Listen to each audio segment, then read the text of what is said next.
Japão. Terra dos templos shintoístas e das estátuas de Buda.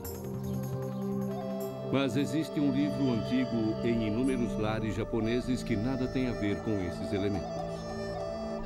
Dizem que esse livro guarda os segredos do Ocidente, seu poder e sucesso, as raízes de sua cultura e de seu caráter. Essa obra extraordinária é a Bíblia.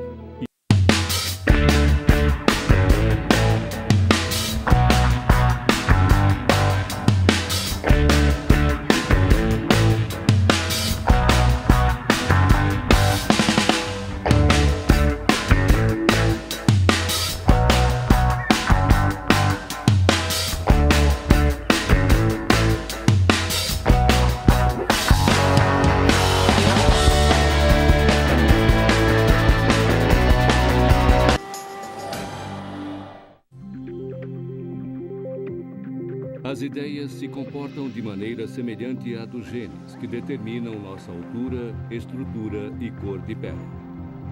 Assim como os genes, elas são transmitidas dos pais para os filhos. São cultivadas e protegidas pela família e pela sociedade na qual vive essa família. Se a civilização resulta desses genes culturais, então o Gênesis é responsável por alguns traços essenciais de nosso genoma cultural. Foi aí que as primeiras ideias do homem sobre justiça e moralidade ganharam forma. Genesis is about the world before law. It's about a learning God, striving to do justice without rules. Look, God had no problem creating the physical universe. All he needed was 6 days. But he had a lot more difficulty getting it right when it comes to justice. And that's what Genesis is all about, getting it right. Muito mais que um simples livro, o Gênesis é o início de um processo criativo. A interpretação e a reinterpretação contínuas de suas histórias moldaram o povo judeu e o mundo ocidental. 3 grandes religiões, o judaísmo, o cristianismo e o islamismo, têm suas origens no Gênesis. Quase metade de toda a humanidade pode dizer que essas histórias são sua herança cultural. Este é um livro sobre o começo de tudo, da Terra e de todos os seus seres, da humanidade e da condição humana.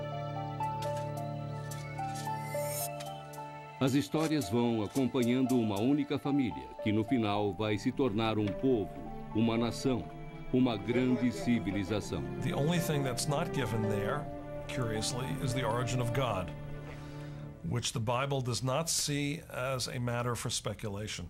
God is above time, above nature, and the story really only begins with our story. É uma história contada 2 vezes, já que a Bíblia apresenta 2 versões da nossa criação. Na primeira versão, o homem e a mulher são criados juntos. Como os recém-nascidos, eles se parecem com o pai. The text says God created humankind in his image, and the image of God that he created, and then male and female he created them. So right from the beginning we know that the image of God is not confined to one sex or the other. Então, depois que Deus ordena ao primeiro casal que frutifique e se multiplique, começa a segunda versão. É essa a história que as pessoas em geral conhecem bem. What you have there in Genesis is this interweaving by an unknown editor of 2 earlier oral traditions. There are 2 creation stories in Genesis, no doubt about that, and the scholars say, well, there were 2 stories circulating and the redactors of the Bible couldn't decide between them, so put them both in. As 2 versões sobre a criação do homem corresponderiam a um plano geral e a um close no cinema. He's not always sure exactly how to put these 2 things together. So sometimes he leaves 2 stories which seem to be the same story, but with different details, because he would rather pass on to you the same story twice than to leave something out.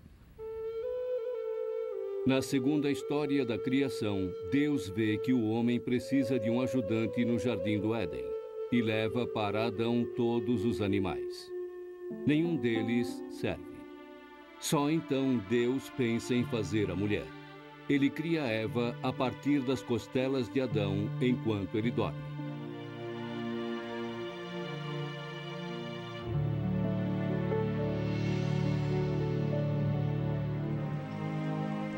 Então, Deus e a humanidade vão começar a aprender as lições do novo pai e dos filhos. Vivendo em inocência, os filhos de Deus não sabem o que é certo e o que é errado. Deus cria apenas uma regra. Ele ordena que Adão não coma o fruto da árvore do conhecimento do bem e do mal. Se fizer isso, ele morrerá. Uma serpente diz a Eva que eles não vão morrer. Então ela come e oferece a Adão, que também come. Beginning in the Garden of Eden as a kind of parent-child relationship, the first lesson has to do with how one responds to a demand, a command by a parental authority. Adão e Eva são expulsos do jardim do Éden. Sua desobediência causa inúmeros males. A dor do parto, a submissão da mulher, uma vida de trabalho que termina com a morte. O castigo parece exagerado para o crime. Mas muitos acham que não se trata de um castigo, e sim de uma consequência inevitável do conhecimento.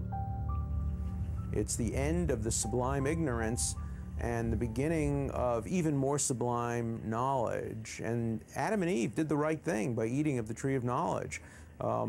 They chose knowledge over immortality. They chose the examined life in the terms of the later philosopher. The biblical story, as it reads, seems to imply that this is a necessary stage somehow. These people enter our world. If they had stayed in the garden, we wouldn't be who we are. Nessa perspectiva, a história é uma boa metáfora para o amadurecimento. Conseguimos ter a percepção de como a vida funciona e vamos abrindo mão da proteção de nossos pais. Mas no século IV depois de Cristo, uma interpretação bem diferente teria um efeito duradouro.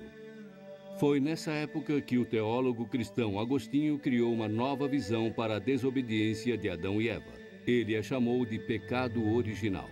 It is a sin so egregious that it leads not only to being thrown out of the garden, thrown out of paradise, but to hell, to damnation. And it cannot be expunged at any time in any generation by individual acts.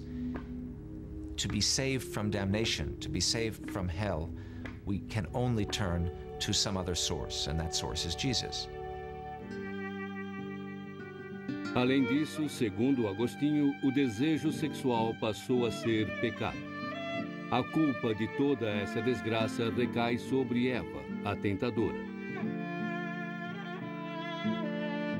E mostra a inferioridade moral de todas as mulheres.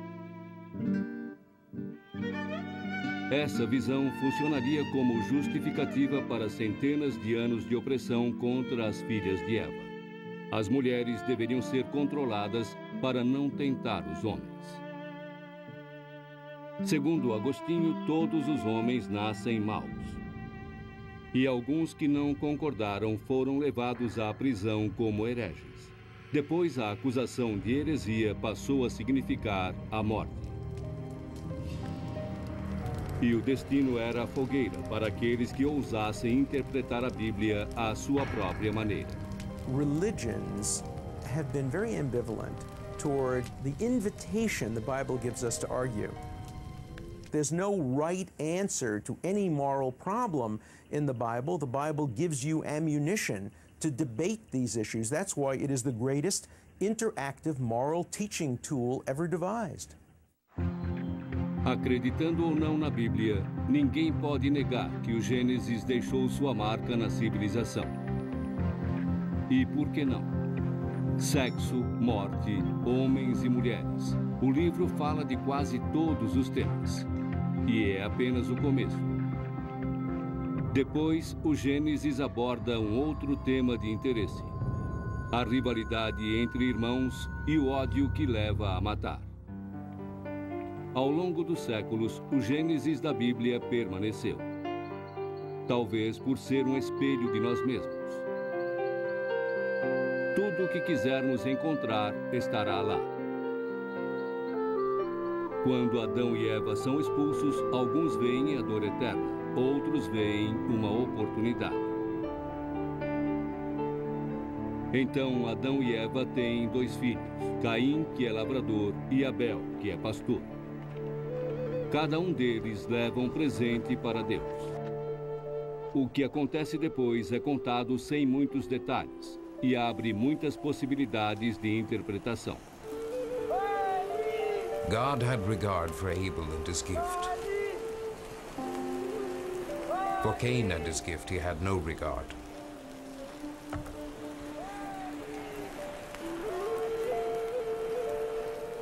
Cain became exceedingly upset, and his face fell. Cain rose up against Abel, his brother, and he killed him. What really happens in Cain's mind at that moment? Remember that we were talking about human beings number 3 and number 4. No one of the first 4 human beings has yet died. Cain has no way of knowing that Abel will never get up again. There's no precedent for that. I've often thought that he might have imagined it like the sun. The sun falls down every night, but it gets up the next morning. And the Lord said unto Cain, Where is Abel thy brother? And he said, I know not. Am I my brother's keeper? É a evasiva mais clássica. Gee, how can you blame me? I didn't know. But Cain, after all, did know. He lived in a world of animals. He saw what happened when animals die. You can't get off the hook so easily for Cain. Cain kills his brother.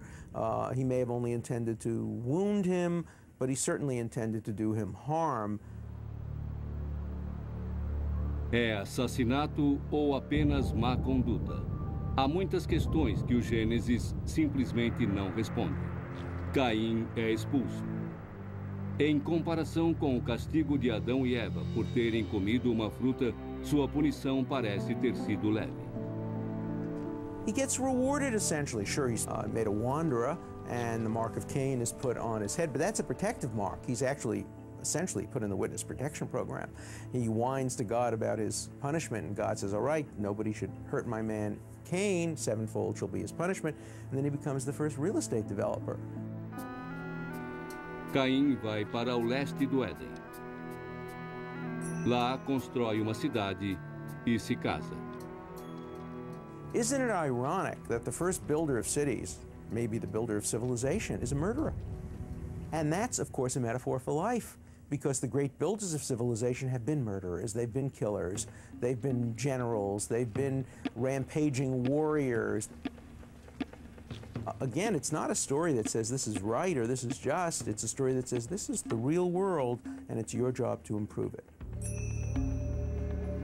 Os descendentes de Caim seguem o mau caminho. As cidades se tornam focos de perversão sexual e violência.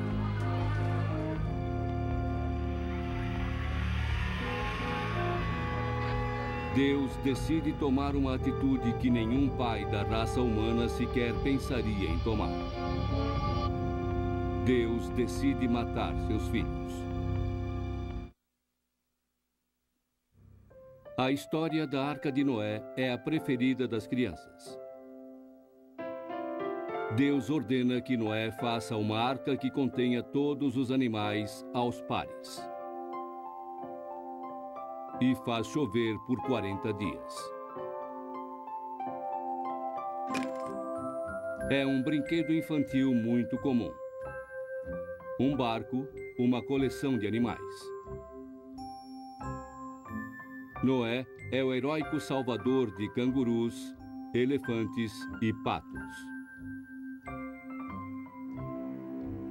Mas durante séculos, os estudiosos questionaram essa história de uma forma que não aparece nos livros infantis. They say, what did Noah do? Noah just built an ark, saved his family. Noah should have turned to God and said, how dare you, God, destroy all these innocent people, babies, children, animals, because you're peeved at what a few people or even many people have done. Separate the innocent from the guilty. You long for him to say to God, why are you doing this? Why are you wiping out all the animals and all the other human beings? And it's hard to see what's so special about Noah. As soon as he gets out of the flood, he gets drunk, exposes himself to his children, and curses his son, Canaan. And we are all descended from this dysfunctional human being. O mundo todo foi inundado, mas nas histórias infantis ninguém vê os afogados.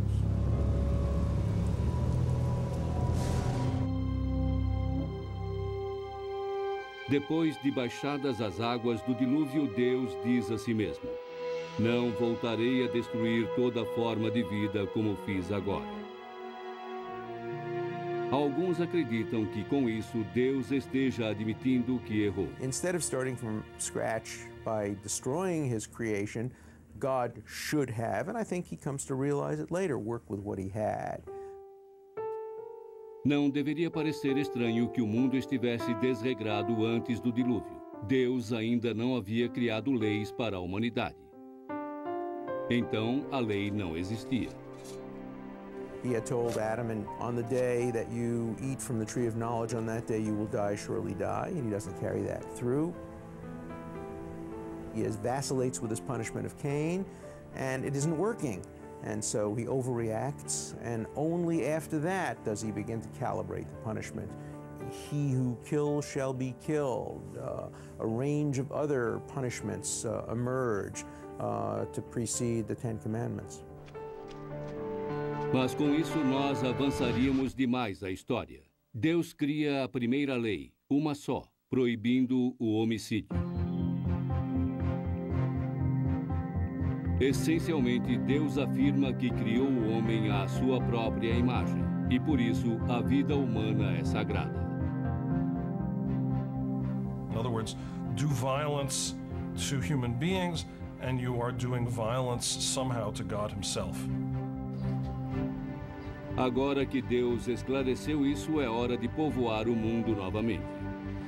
Now these are the begettings of Terah. Terah begot Avram, Nahor, and Haran. So-and-so begat so-and-so, who begat so-and-so, who begat so-and-so, who begat so-and-so. All these begettings, they look terribly boring to us, I think, are very important to the early Hebrews because they are trying to write history. The idea of genealogy is very important to them because the idea of history is very important. Early peoples had a very different way of looking at time from the way in which we look at it. We really have a Jewish sense of time. All early peoples saw time as a great wheel, that what had been would come to be again. Ao contrário dos antigos, nós somos viciados no que é novo. Tudo precisa ser maior, mais rápido e melhor. Sempre à espera de grandes emoções, nós buscamos estímulos.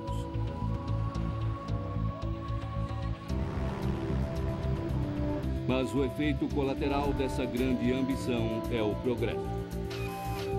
A vontade de saber, inventar, construir e investigar conseguiu nos levar a decifrar o genoma humano, a criar nossa própria realidade virtual e uma nova inteligência, além de desvendar as estrelas.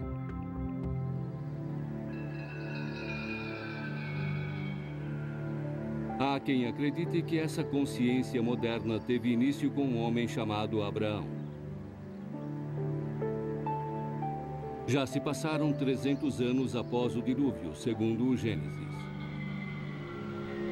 Um dia, Deus fala com Abraão, que vivia em Ur, na antiga terra da Suméria, e pede que ele arrume suas coisas e vá para o oeste, até um lugar que Deus vai lhe mostrar. E Deus faz uma promessa. I will make a great nation of you, will give you blessing, and will make your name great. I will bless those who bless you. He who curses you I will damn. All the clans of the soil will find blessing through you. Abraão está a caminho do oeste, com todos os seus pertences, com sua família e seus escravos. Sua decisão de trocar os confortos da civilização pelo mundo selvagem deve ter parecido uma loucura para os sumérios. What you have with Abraham is you have the first person who is told to go out into the unknown and to look forward to surprise. He is the first person ever given a personal destiny, an individual destiny. So out of this story of Abraham, you get our idea of time, that the future is actually going to be different from the past. It's going to be something we don't know what. Em 1991, quando os soldados da Operação Tempestade no deserto atravessaram o Iraque para atacar o exército de Saddam Hussein, o campo de batalha era o berço de sua própria civilização. Foi aqui nestas terras, segundo o Gênesis, que caminhou um sumério chamado Abraão. Ele deixou sua casa e iniciou uma jornada extraordinária, seguindo seu Deus. Uma jornada repleta de testes para avaliar os padrões morais do futuro patriarca. Perto de onde vivia Abraão existem duas cidades, Sodoma e Gomorra. São cidades de pecado e Deus pretende destruí-las. A história dessas duas cidades e de sua destruição final costuma ser usada como aviso nos dias de hoje. Mas, como história moralizante, sua visão limitada não cumpre seu papel. A verdadeira moralidade se manifesta numa conversa fora da cidade de Sodoma. Deus aparece para Abraão na forma de três estranhos. God makes the conscious decision to talk to Abraham about the destruction of the cities. He wants to get Abraham's take on it, and the text says, because Abraham will become somebody important and he'll keep my laws. Abraão oferece água e comida aos estranhos e lava os pés deles. Então Deus conta a Abraão o que está prestes a fazer. Como na antiga história do dilúvio, Deus propõe uma destruição em massa. Abraham, at the time of Sodom and Gomorrah, is quite different from Noah. He does say to God, don't do this, and pleads and argues with God. God has realized that it's no good having yes men like Noah, who have no real moral base. Humanity is becoming a partner with God who argues with God. É com Abraão que os filhos de Deus começam a crescer. Abraão apresenta um argumento moral. Ele diz: e se houvesse 50 pessoas inocentes nessas cidades? O Senhor pouparia a cidade para proteger os 50? Deus afirma que sim. Abraão continua a questioná-lo. And says, in effect, how dare you? The word in Hebrew is chalilah lacha, and the King James interpretation is very moderate. Far be it from thee. But the actual word in Hebrew has to do with profanity. It would be profane of you, God. It would be sacrilegious of you, God, to destroy the innocent along with the guilty. É um grande dilema que os redatores da Bíblia conseguiram captar muito bem. A justiça humana é imperfeita. Se quisermos ter certeza de que todo culpado tenha seu castigo, alguns inocentes serão punidos também. Para que nenhum inocente seja condenado injustamente, alguns culpados ficarão em liberdade. Podemos avaliar uma sociedade analisando como ela equilibra esses dois conceitos conflitantes. Abraham is the world's first defense attorney. And like most defense attorneys, he's defending a lot of guilty people along with some innocent people. And human justice is always going to make mistakes. And if we make so many mistakes that 10 innocent people are on death row, maybe we ought to not just save those 10 innocent people, but step back and look at the process by which 10 innocent people could be wrongly condemned. That would be understanding the story of Abraham's argument with God. I don't think he's teaching God. I think God is testing him, and he passes with flying colors. He is willing to consider the possibility that there might be some for whose sake the whole city should be spared. And I find that just amazing. It's a setup. In a sense, it's one of the tests that God gives to Abraham in order to see if he's the right quality to be the patriarch.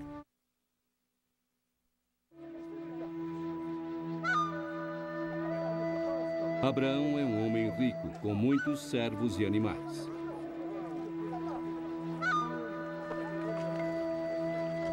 Mas o fundamental para um patriarca é ter filhos. Abraão tem 99 anos de idade e a esposa Sara tem 60 anos e ainda não teve filhos.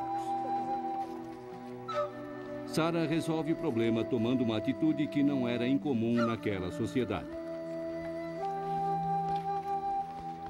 Ela oferece sua própria serva, Agar, ao marido para ser sua concubina.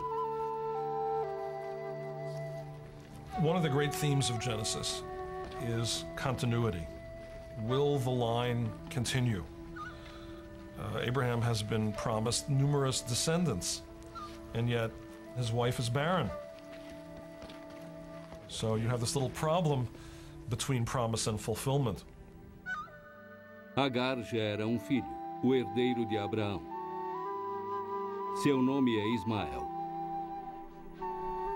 Mas logo depois, um milagre acontece. Sara também espera um filho, apesar da idade avançada. Seu nome é Isaac. Agora, Ismael é um obstáculo entre Isaac e a herança. Sem dúvida, essas pessoas agem e erram como qualquer ser humano, e são movidas pela inveja e pela ambição. Sara logo convencerá Abraão a enviar Agar e o filho Ismael para morrer no deserto. It's a wonderful, realistic picture of human beings as they really are. And so when we read these people, we can identify them. We've all been there. We all have these moments of selfishness and self-indulgence, and we all cause harm. A Bíblia diz que Abraão caminha com Deus, mas isso não significa que ele seja perfeito. Any Christian parent could show his child the New Testament and say, follow Jesus and you will be a great person. Follow Muhammad, a Muslim could say, and you'll be a great person. Nobody could say that of the figures in the Jewish Bible. They're all flawed. You don't want your children to be like Abraham. Abraão manda Agar e Ismael para longe, para o deserto.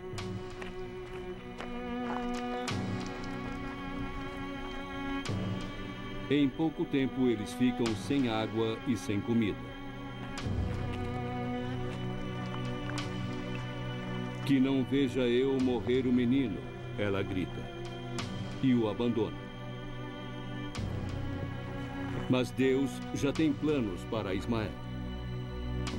Ele será o pai da nação árabe. Then God appears to her and he makes a promise to Hagar that her son Ishmael will also be the father of a great nation. That the Arabs too are sons of Abraham. This reflects, I think, the view that the Arab peoples at this point were somehow seen as cousins. So it's almost as though at this point, sad as it may seem today, given the current conflict, that the Arab peoples were seen as related and somehow within the covenant. This would be an extremely important story in Islam. A história de Agar e Ismael também é contada no Alcorão, a Bíblia Islâmica. E o profeta do Islã, Maomé, será um descendente direto de Ismael. Todo ano, milhões de muçulmanos visitam a cidade sagrada de Meca.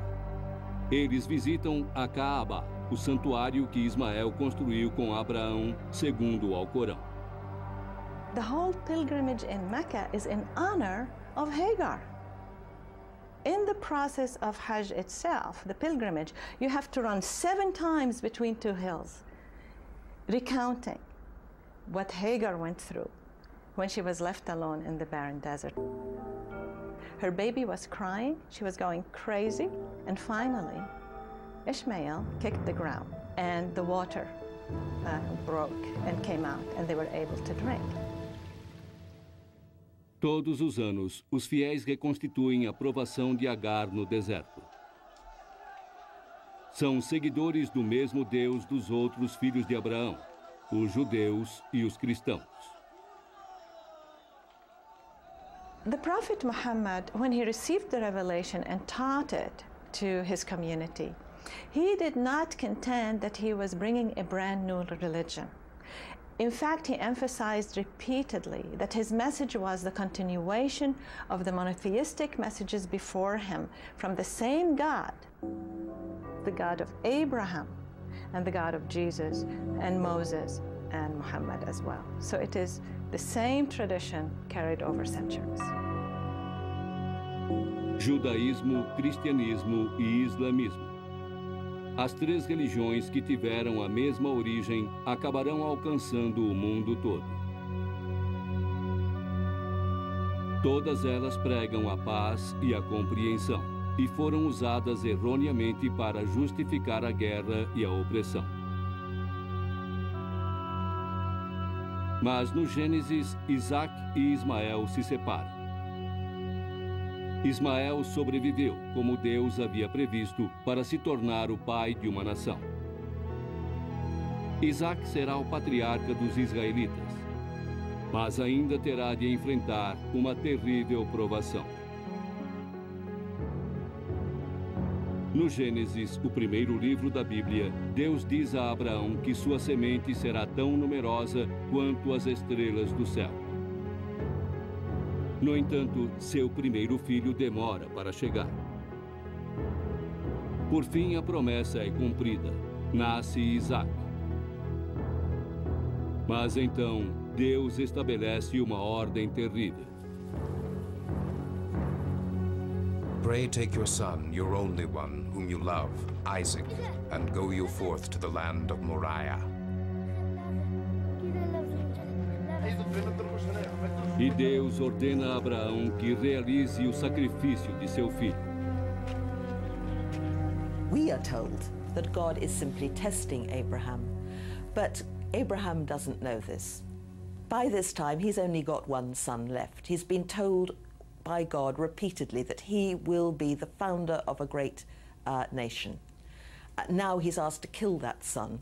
Yes, sir. No questions. He could have argued with God. He could have said, wait a minute, I know what you told Noah. You told Noah, he who sheds human blood shall by humans have his blood be shed. Murder is wrong. How can you ask me to murder my own son? He doesn't do that. The Abraham and Isaac story is really just the most horrendous of all these tests. It does show us that Abraham is willing to do anything for God. Maybe we wouldn't be willing to do that, but the patriarch has to be. We've reached a kind of culmination of the perfection of his faith, which is his willingness to offer his son without a moment's hesitation. In the words of the philosopher, he becomes a knight of faith. But what kind of faith? Blind faith? Isaac said to Abraham, his father, he said, Father. He said, Here I am, my son.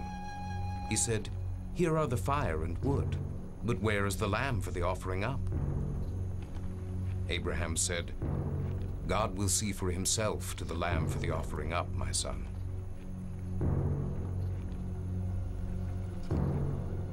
Thus the two of them went together.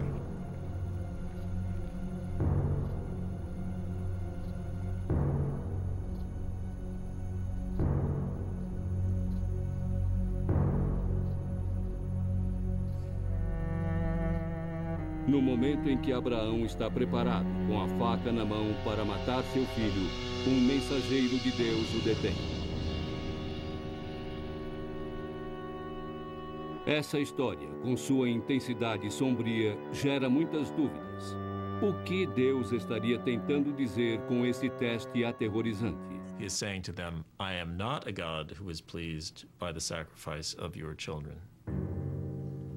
The most plausible view is that at some earlier point, it was an accepted practice, and then Israel turned against it while its neighbors continued it.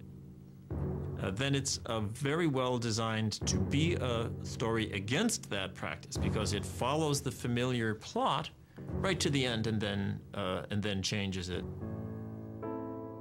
Se essa história for interpretada como uma lição sobre a imoralidade do sacrifício infantil, então Abraão e Deus parecem estar envolvidos num jogo muito estranho.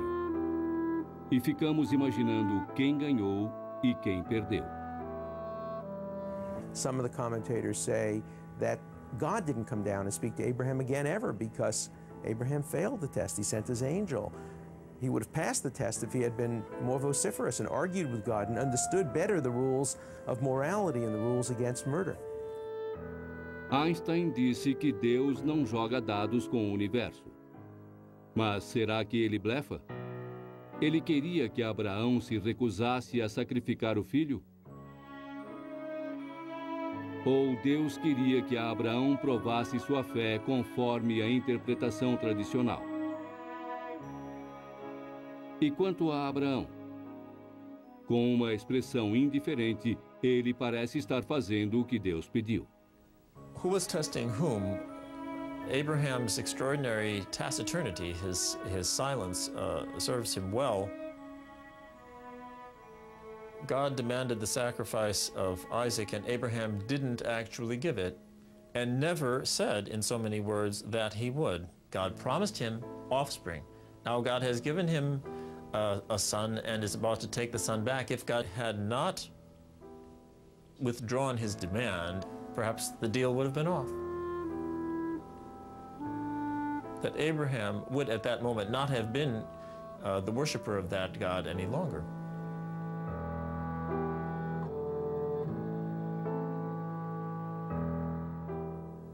I have to say that the person that I'm thinking about most is Isaac. The biblical passage speculates what Abraham said to Isaac as they were going up the mountain. But I would like to know what on earth they talked about coming down.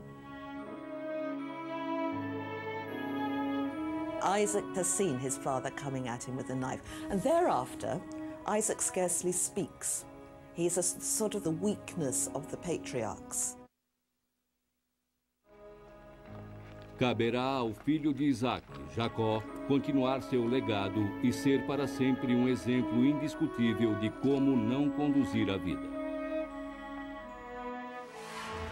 Em qualquer época, a vida de um menino estaria arruinada se ele visse seu pai pronto para atacá-lo. No livro do Gênesis, o filho de Abraão, Isaac, sente a mesma coisa. Silenciosamente, ele vai deixando de aparecer. God doesn't speak to him directly. God doesn't trust him to find his own wife. And the next time we see him, he's lying on his deathbed, moribund, blind, unable to cope with life around him. It's a terrible symbol of paralysis. Agora é o filho caçula de Isaac, Jacó, que vai carregar o manto dos patriarcas. Isaac é uma peça sem importância, uma vítima. Sua esposa Rebeca receberá a mensagem de Deus. O filho mais velho, o predileto, Esaú, seria enganado e perderia a herança. The normal practice would be for the elder son to inherit the property of his father, but repeatedly in the Bible, the younger son somehow displaces the older son. Isaac, à beira da morte, decide que chegou o momento de passar a herança para o filho mais velho. Ele manda Esaú sair para caçar e trazer seu prato favorito, para assim receber a bênção. Mas Deus tem outros planos. What matters is not human arrangements, but the favor of God. God has the power to lift up whom he chooses and to cast down whom he chooses. And whenever one of these reversals of human normality occurs, it comes as a reminder of who is really in charge. Deus diz a Rebeca que Jacó será o responsável por continuar a linhagem. Ela pede que Jacó vista as roupas de Esaú e prepara o prato de Isaac. Ela manda Jacó enganar o pai para receber a bênção que caberia a Esaú. One of the astonishing things about the Bible to me is the way in which it seamlessly mixes the grand plan, the rise and fall of nations, the coming of age of the people of Israel, in with the most intimate human scenes. And it really pulls it off. They are mundane, everyday. That's this classic biblical way of having the divine and human operating simultaneously. It happens again and again. Jacó finge ser Esaú. Seu pai não tem certeza, mas o disfarce funciona e Jacó recebe a bênção que seria de Esaú. Sem a bênção do pai, Jacó não herdaria nada e seria servo do irmão mais velho. Mais uma vez, Deus favoreceu o menos privilegiado. Well, the contrast that occurs to me is the people of Israel, who are small, late on the scene, insignificant historically, and who yet come to see themselves as chosen for a special destiny. And it's that paradox of weakness and strength at the same time that is shot through these stories. They're always thinking about, what does this specialness mean and why us? Certamente podemos perguntar, por que Jacó? Homem que trapaceia, que não é exemplo para ninguém. Ele sai de casa apressado, temendo a ira do irmão.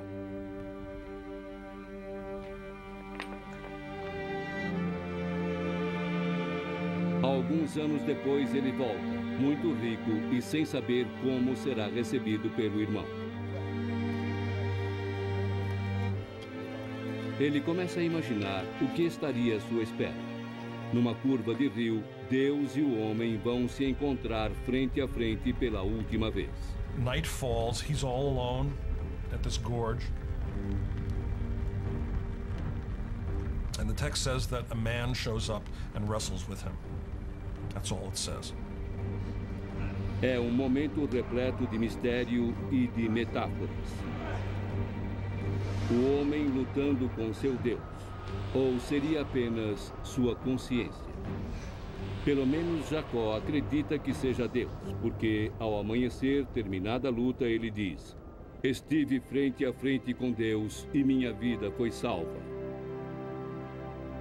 A cena marca a última vez no Gênesis em que Deus aparece diretamente para seus filhos, como fez no Jardim do Éden, caminhando com Adão em pleno dia. Agora, a humanidade amadureceu e terá de caminhar sozinha. It's almost, again, like coming of age, that as humanity, or at least the people of Israel, progress, they're more on their own. If you go back to the good old days, that's when gods and people talked and walked together. A luta que acontece também marca um começo. Jacó pede ao estranho que o abençoe. E o estranho dá a ele um novo nome, Israel, aquele que briga com Deus. Os filhos de Israel partirão daqui para o Egito, para a vida escrava e para o sofrimento do êxodo.